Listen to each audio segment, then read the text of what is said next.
everybody, and welcome back to Patreon Radio. Today, I'm going to talk to you about a man called Robert who went to Ibiza in the late 80s and had a mystical experience that lasted for 8 days, and how this is impacting your life right now. So, what I'm talking about is human design and the era that we're going into, the period that we're going into. Now, human design was developed by this guy called Robert. He then changed his name to Ra Uru Hu. And the story of human design is that while in Ibiza, he had an 8-day mystical experience, and he channeled this technique for looking at our individual lives and how they also affect the collective. Now, please listen to all of this with a grain of salt until you've kind of dived into it yourself and come up with your own conclusion. But what is useful just to look at as I begin to discuss this with you guys is there is so much great information. There's so many useful tools that we can borrow from human design. And they really talk about what is happening now and what is affecting you, what is affecting us. And I think they bring a lot of peace, especially if you have been feeling like you are a bit of an outsider. So human design talks about cycles. It talks about cycles in, also just to explain a little bit more where this book came from. This guy Rahu, he channeled it. So by channeling it, he didn't really know any of the information. He just emptied himself out, and these words, this information came through him. That's it. In the same way that some people write music and it just pours through them. Some people come up with concepts. A lot of the advanced mathematics that we know today was channeled. You know, they were things that if a human brain were to just sit and try and develop, they'd never reach that point. So this information just comes through empty bodies. And that's basically the idea of channeling, right? You're in the right place at the right time, and you tap into universal intelligence, and you come out with some wacky shit like human design. So just to give a little bit of context, in human design, what's interesting right now for all of us is that we're in this crazy pivotal moment.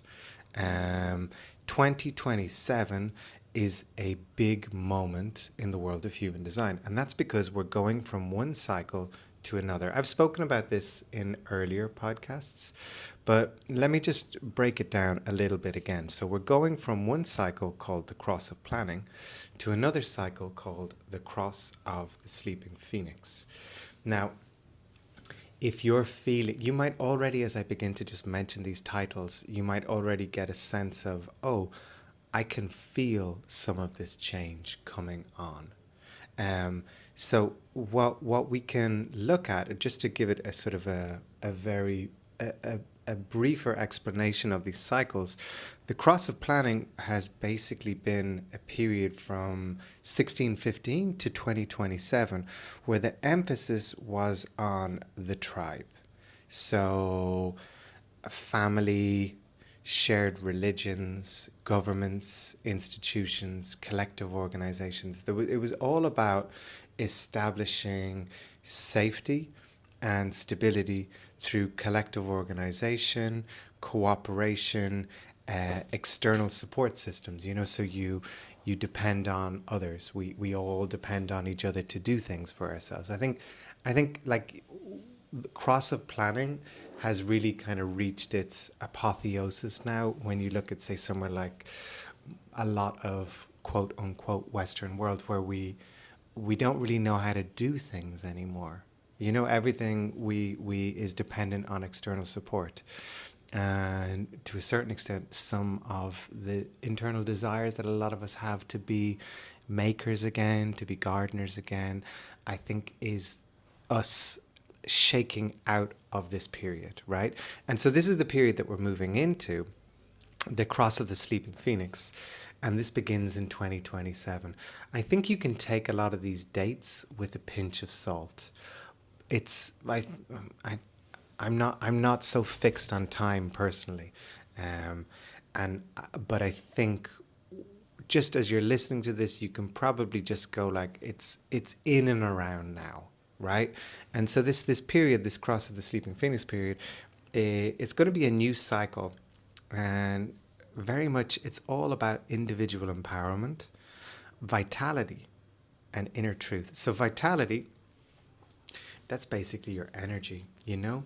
If a lot of you are listening to this, and I know myself, and you're exhausted, it's because this cross of planning is a real pain in the fucking hole. It's been exhausting. It's been this period where life has been like a lot of suffering. We have to work a lot. Family structures are so difficult. It's just been difficult. It's been exhausting. And the new era that we're moving into is one where if we're doing it correctly, we will feel energized, because we'll be energized by our individual empowerment and our inner truth. We won't be relying so much on external structures. You can already kind of get a sense of this now, do you know, where, I mean, like politics is just ridiculous now, isn't it? You know, in terms of just how, like, it's just all about maintaining power, isn't it? And it seems like a very disempowering transaction that we're involved in, that we partake in these things called elections, and we don't particularly resonate or like the people we're voting for, and then they do things that are not in our best interest, and they lie to us, you know. And I'm not getting on a soapbox about this, but I just think, like, look at it in your own life. Doesn't it seem a little absurd, some of these power structures, especially when you have things like people making decisions for us from on high? It's all quite disempowering, and this is the cross of planning.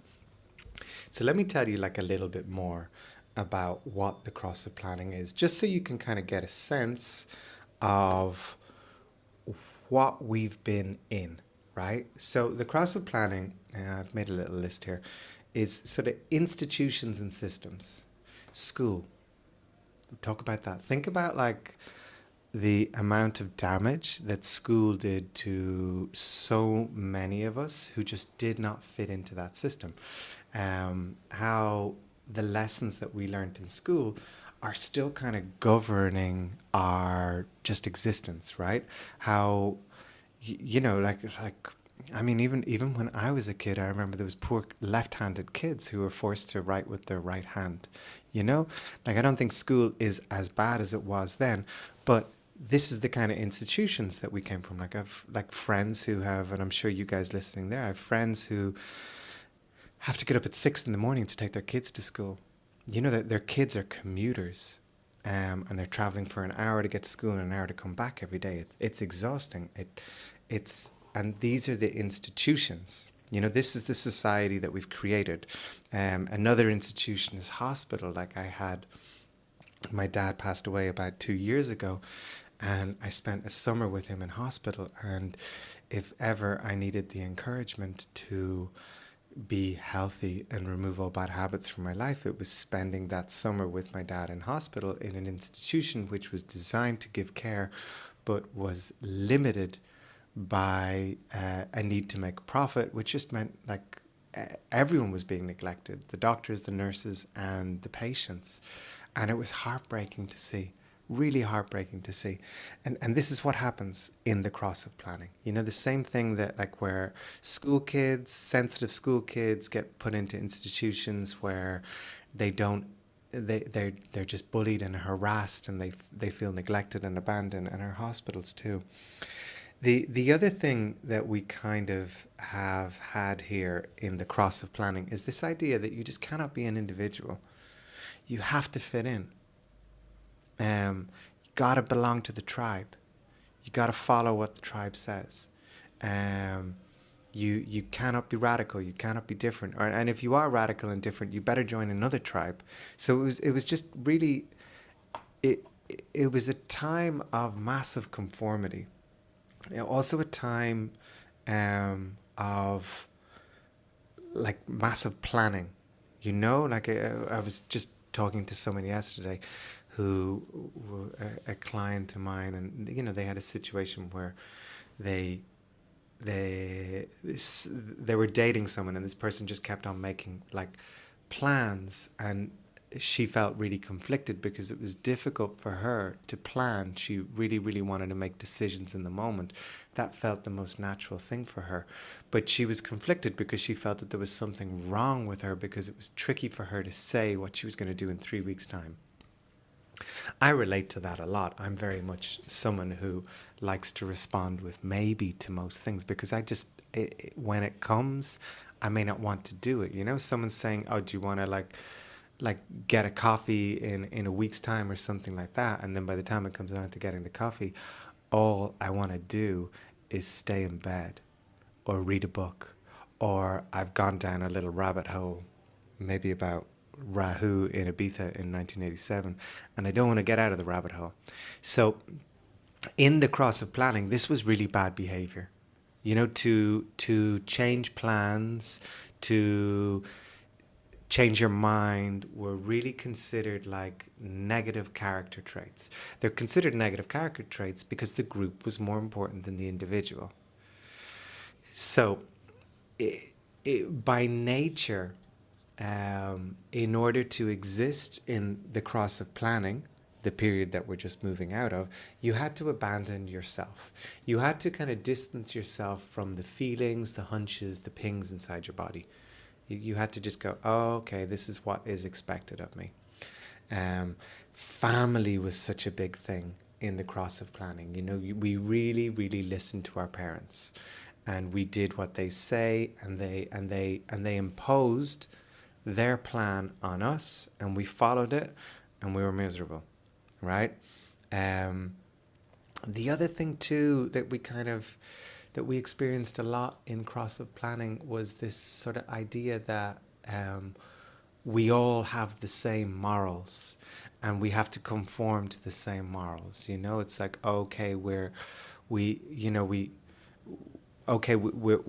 don't allow gays to do what they want. Oh, but suddenly now we do allow it, or trans are allowed this, but suddenly they're not, and so it was this idea of people imposing their morals on others was a big part of the cross of planning. Your morals are very individual. How we got around to creating a society where governments decide what we can and can't do is really just symptomatic of what happens when individuals become massively disempowered. When we constantly are told stories that disempower us, when we are tricked into believing that God, the universe, the magic dust is outside of us and not inside of us. So, welcome to the cross of the sleeping phoenix. So this is the period that we are already kind of moving into. You can probably already feel it in your body, because how this works is, as within, so without. So the changes that are happening in you are reflected in the world around us. And actually, the more you can kind of lean into this at a personal level, the more you see it around you. Just as an aside, I live in a complete bubble. And that's because I've been working on this for a while.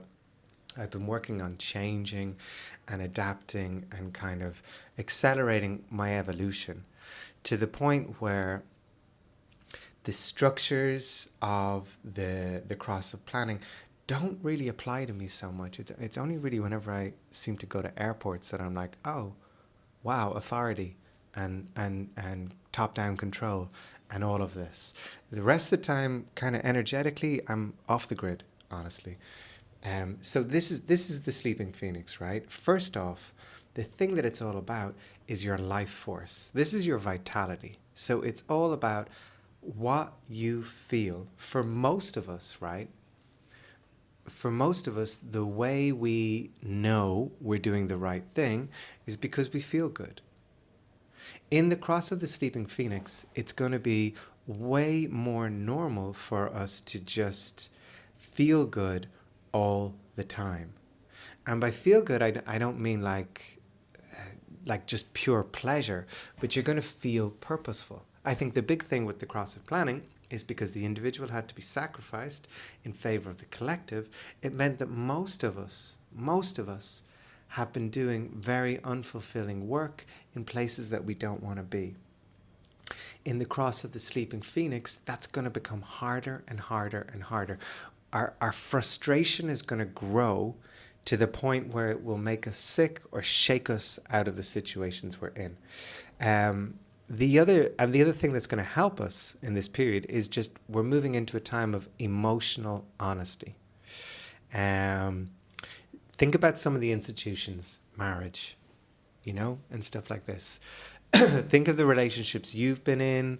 Think of codependency. Think of the relationships that you grew up watching.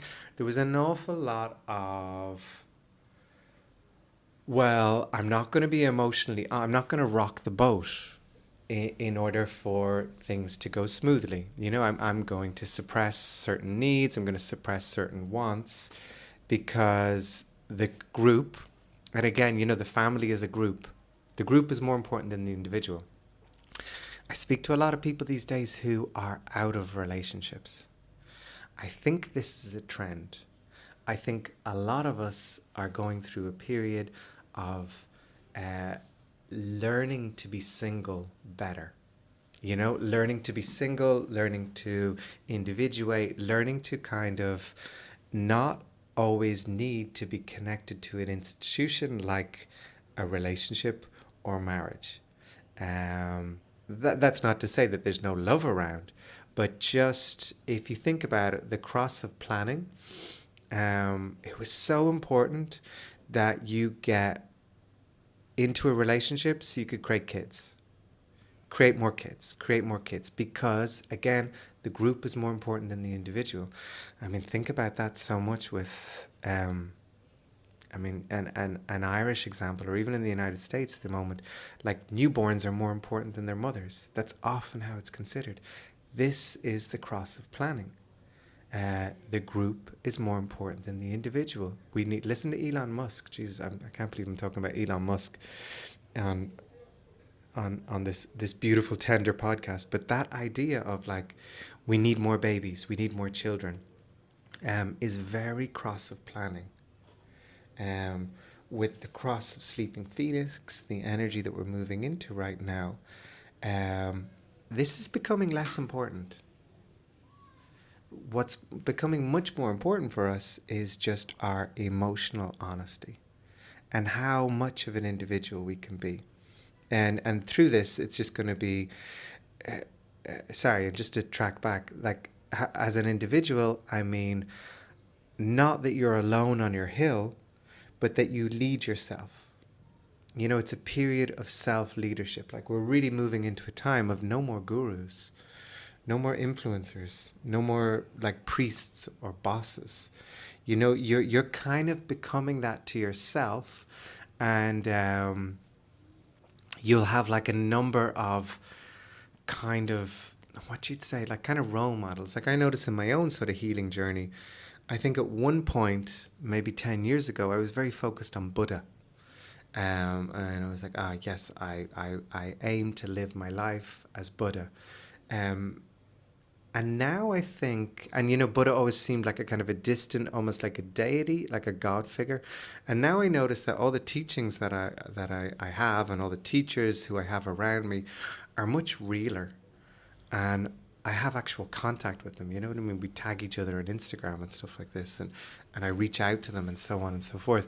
And I don't think that they kind of walk on water. I'm very much aware of their realness. I'm very much aware of like their flaws, but I do think that they have something valuable in terms of they're modeling something that I want to do and I can feel in me, but it's not a worship thing. You know, like in the 70s, so much of the spiritual revival was based on cult leaders. That's over.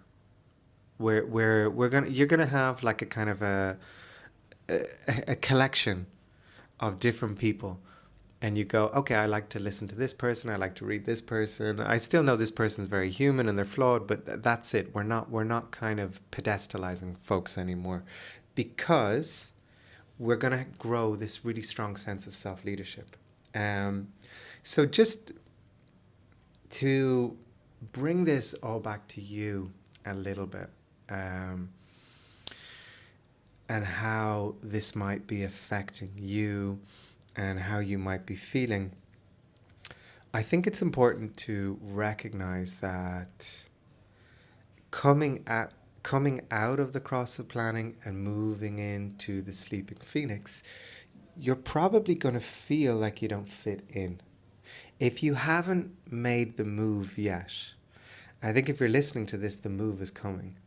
If you haven't made the move, the shift from one to the next yet, you're probably going to feel like you're a little bit lost in the world. You might feel disillusioned.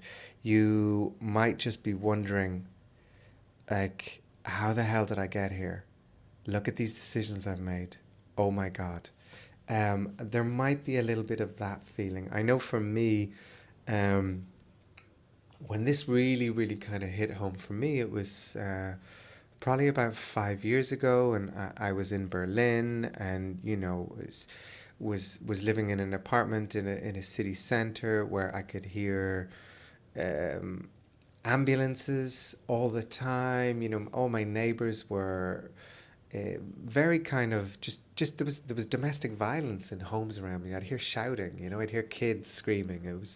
It was very difficult. I also noticed that, like, in a lot of my friends' circle, there was a certain amount of toxicity and things like that, and then it all just got to a head with me.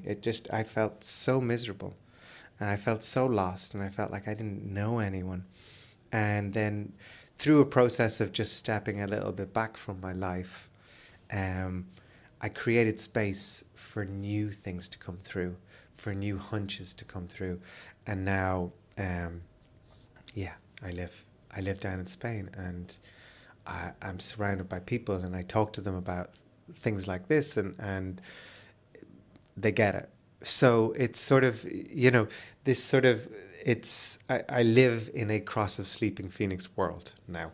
And so I feel very weird when I step back into cross of planning dynamics, like my family or airports or anything like that. So another thing that you might be kind of noticing here is just this real desire for freedom, because the energy of the sleeping phoenix is freedom. It's like a prison break. You're breaking out of, like, these systems and these structures. I do work with so many clients, and I'm just like, you're suffering right now because you are not meant for all the things that you're doing. You're not meant for that relationship. You're not meant for that job. You're not meant for that city. There's something special in you. If you're feeling really uncomfortable at the moment, it's a symbol. It's a symbol that this is growing in you. And the trick, the invitation, is to kind of just relax and lean into it, right? Um, so yeah, so the change really comes with a strong desire, a craving. I want something more. You might find yourself in company and go, who are these people? Um, and a little kind of a survival guide for this new era, I would say. And we're going to be talking about this more. I think this could be a good class, but just sort of something like, we're going to be looking at human design this month too. So just maybe even look up your human design.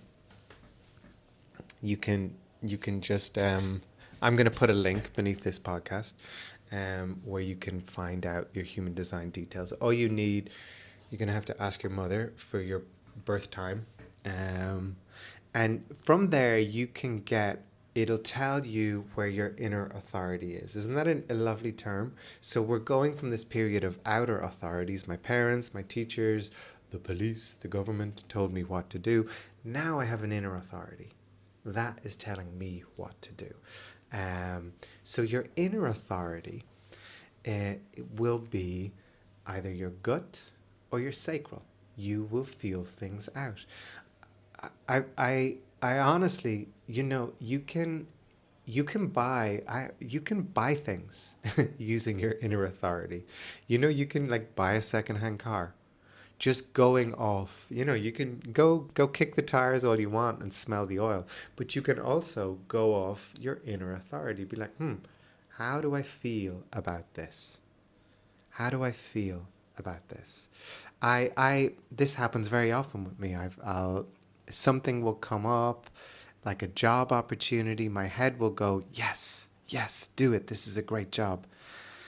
But my inner authority will just go, I don't want to do it. This doesn't light me up.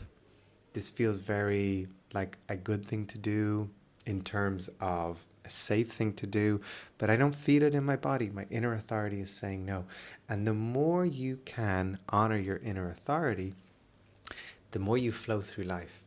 The other thing that you can do to survive this new era is begin to just embrace your energy, become super aware of your energy. So, like I was saying, your vitality is huge. If you are consistently putting yourself in places where your energy is depleted, if you are surrounded by people who are parasites, I mean, they don't know they're parasites, but the people who just eat your energy. If you are not boundaried, this is going to be so challenging for you. So it's really important that you become the sort of person who knows,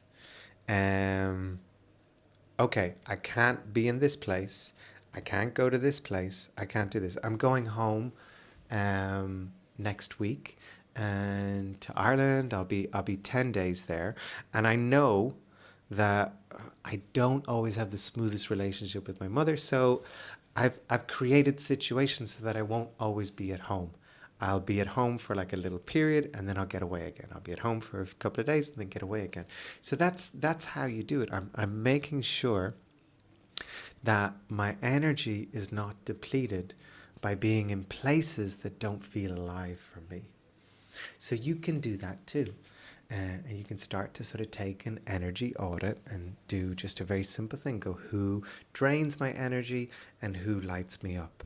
And trust me, I know that so many of us from the cross of planning, we've been conditioned with like this ridiculous sense of loyalty that you have to always be there for people.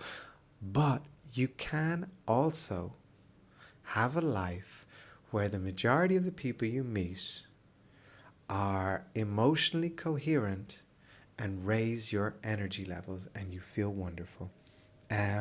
The other thing too, and this is why I set up this community, is it's really good to have micro communities. Just a micro community, a small group of people. Excuse me, I'm coughing again. A small group of people who are your folks. I remember through COVID, I had a neighbor who was a meditator, and we would meet in the mornings. We'd come around to our homes and we would meditate in the morning. And my community was tiny and I loved it. It felt really good. I was just with coherent energies, and there was a little loneliness, yes, but it felt like this was okay. I could deal with the loneliness. The loneliness was all right. And this is really kind of what we're, not to say that we're all going to be isolated, but this is something that we can start to do. Begin to pinpoint and identify who are the people who get you. Spend more time with them. It's not about mass consensus. There's going to be so much inconsistency in the world around us. There's going to be so much polarity in the world around us. And we're just going to have to learn to accept that. And then make provision for ourselves. The other thing too, that's going to be really important, is just to really become like a feelings person. Like the Cross of Sleeping Phoenix, is really about your feelings, how you feel. We have been taught for so long to do things for the collective, do things for the better of others, but the reality is we're now coming to a point where if you don't feel good, it's really necessary that you say no. Um, it's really necessary that you can kind of take a pause, have stillness in your life, have these periods of just low stimulation, because in this low stimulation, if you think about it, in the cross of planning, we've all been like busy little bees, working, working, working, building, building, building, creating more lives, creating more structure, building mega cities, like growing in wealth, yet none of us really feeling fully abundant. We're burnt out as a people. So the cross of sleeping phoenix is a period of rest. It's a period where we will just know what to do by the language in our bodies. And the language in our bodies is going to tell us. It's going to tell us what to do in the next stage, and where we can go. And the more we can connect to the language, the more we can kind of feel what's right for us. And I'm just gonna read a couple of quotes here. And one is from Rahu. Remember the Canadian who went to Ibiza? I don't know if he went on a bender, but he had an 8-day mystical experience and came up with all of this system. And he said, the era of planning is over. The tribe is collapsing. What lies ahead is the rise of the individual. And he also says, in the age of the phoenix, the only safety is in knowing yourself. This is your survival too. So isn't this so exciting? We've been taught for so long that the way to survive is to get X amount in the bank, to have children who will take care of you in your old age, perhaps. But the reality is the thing that will help you survive is knowing yourself. And then Richard Rudd, who wrote another book called The Gene Keys, and I'm going to reference that later in this month too. And he took the idea of human design and brought it to another level and at kind of micro detail. And what he says is this, I think it's so beautiful. He says, we are learning to breathe under emotional water. The future belongs to those who can sit in the not knowing and still stay open. The world is not ending, but the world as we knew it is. It's a new frequency of being. So we're going to explore this topic this month and for the rest of the year and next year and on into 2027. This new frequency of being. Thank you for listening. Talk to you soon. Bye-bye.